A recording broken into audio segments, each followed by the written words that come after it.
রঙিন সবজি মানেই শুধু পুষ্টি নয়, তার সাথে চোখ ও মন জোড়ানো একরাশ স্বাদও। মিক্স ভেজ একটি অত্যন্ত জনপ্রিয় ও স্বাস্থ্যকর ডিশ, যা নানা রকম সবজির মেলবন্ধনে তৈরি হয়। এটা ভাত বা রুটির সঙ্গে অনায়াসে পরিবেশন করা যায়, সম্পূর্ণ নিরামিষ একটি পদ।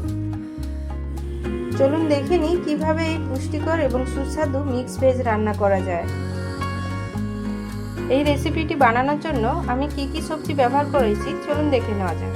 প্রথমে আলু কেটে নিয়েছি, ক্যাপসিকাম একটা, গাজর, ফুলকপি, বিনস এবং পেঁপে।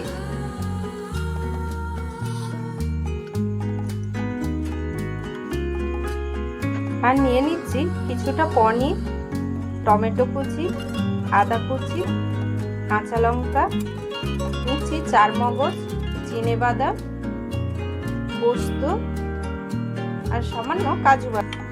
সর্বপ্রথম এই চিনেবাদাম,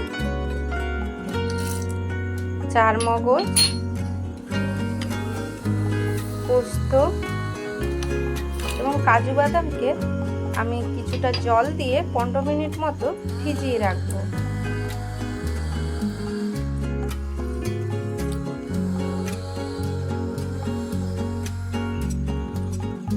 আমি একটা মিক্সিং জারে আদা, কাঁচা লঙ্কা এবং টমেটোর একটা পেস্ট তৈরি করে নেব।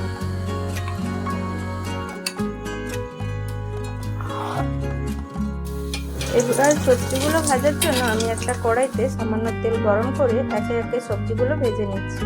প্রথমে আলুটাকে ভেজে নিচ্ছি, এবার এর মধ্যে দিয়ে দিচ্ছি কেটে রাখা বিনস।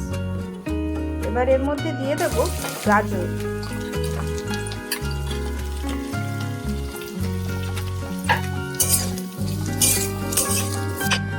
দেখুন সবজিগুলোর কালার চেঞ্জ হয়ে গেছে। এবার এর মধ্যে দিয়ে দেব কেটে রাখা ফুলকপি এবং পেঁপে। গ্যাসের ফ্লেমটা হাই টু মিডিয়ামে রেখে হালকা হাতে নাড়াচাড়া করে একটু ফ্রাই করে নেব, যাতে সবজিগুলোর কাঁচা গন্ধ চলে যায় এবং তরকারির টেস্টটা ভালো হয়। এবার এর মধ্যে দিয়ে দেব কেটে রাখা ক্যাপসিকাম। সবকিছু একটু নাড়াচাড়া করে 2 মিনিট মতো ফ্রাই করে নেব। সবজিগুলো হালকা ফ্রাই হয়ে গেছে, এবার এগুলোকে আমি একটা পাত্রে তুলে নিচ্ছি।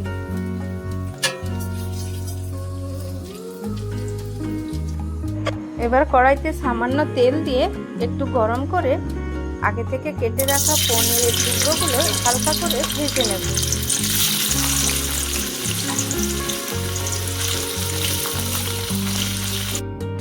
দেখুন পনিরের কালারটা চেঞ্জ হয়ে গেছে। এবার এগুলোকে আমি একটা পাত্রে তুলে নেব।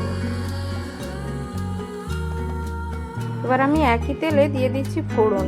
ফোড়নের জন্য আমি ব্যবহার করছি পোস্ত এবং 2টো কাঁচা লঙ্কা। পোস্তর দানাগুলো মুখে পড়লে মনে হয় তরকারির স্বাদটা দ্বিগুণ হয়ে যায়। এবং ফোড়নটা 2 সেকেন্ড নাড়াচাড়া করে এর মধ্যে দিয়ে দিচ্ছি আদা, কাঁচা লঙ্কা এবং টমেটোর পেস্টটা একটু নাড়াচাড়া করে হালকা করে কষিয়ে নিচ্ছি। এবার এর মধ্যে দিয়ে দিচ্ছি কাশ্মীরি লঙ্কার গুঁড়ো।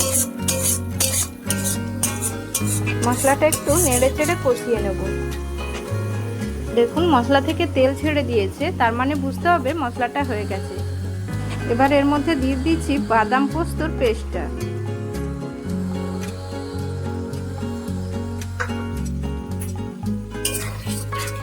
এবার নেড়ে চেড়ে ভালো করে কষিয়ে নেব। দেখুন মশলা থেকে তেল ছেড়ে দিয়েছে। এই সময় দিয়ে দেব ফেটিয়ে রাখা টক দই।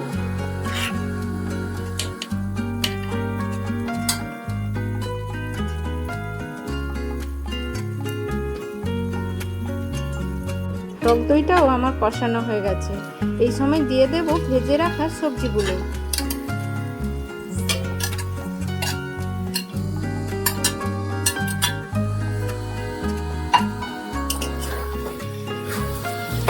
ভালো করে নেড়ে চেড়ে মশলা এবং সবজিগুলো ভালো করে মিশিয়ে নিতে হবে।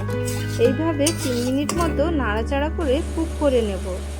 এবার এর মধ্যে দিচ্ছি স্বাদ অনুযায়ী লবণ। লবণটা দিয়ে ভালো করে নেড়ে চেড়ে নিচ্ছি।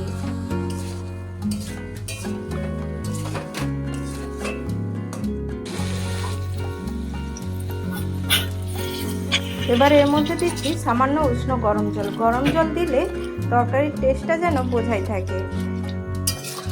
এতে জলের পরিমাণ বেশি দেওয়া যাবে না, কারণ এটা ঝোল হবে না, আবার মেখেও যেন খাওয়া যায় সেই অনুযায়ী মেপে জল দিতে হবে।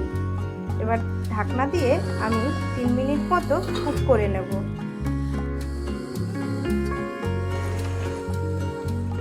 আমার 3 মিনিট হয়ে গেছে। এবার আমার সবজিগুলোও সেদ্ধ হয়ে গেছে। এবার এর মধ্যে দিয়ে দেব ভেজে রাখা পনিরগুলো। সব কিছু নেড়ে চেড়ে একসঙ্গে মিশিয়ে নেব।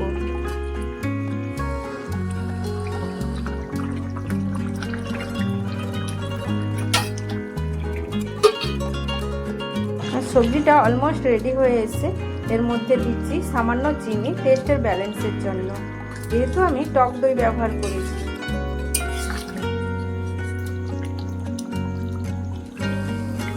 এবার এর মধ্যে দিয়ে দিচ্ছি সামান্য গরম মশলা,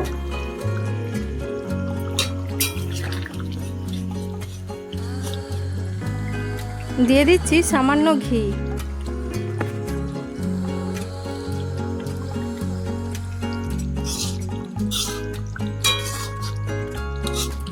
এবার রেডি হয়ে গেছে আমার আজকের রেসিপি মিক্স ভেজ। এতক্ষণ সঙ্গে থাকার জন্য অনেক ধন্যবাদ। এতক্ষণ দেখছিলেন ইয়ামট্রম। আজকের রেসিপিটি যদি ভালো লেগে থাকে কমেন্ট করতে কিন্তু ভুলবেন না। আর নতুন বন্ধু হয়ে থাকলে আমার চ্যানেলটি সাবস্ক্রাইব করে আমার পাশে থাকবেন এরকম মজার মজার রেসিপি পেতে।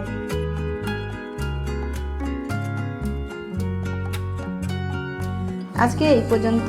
সবাই সুস্থ থাকবেন, ভালো থাকবেন। দেখা হচ্ছে পরের একটা মজার রেসিপিতে।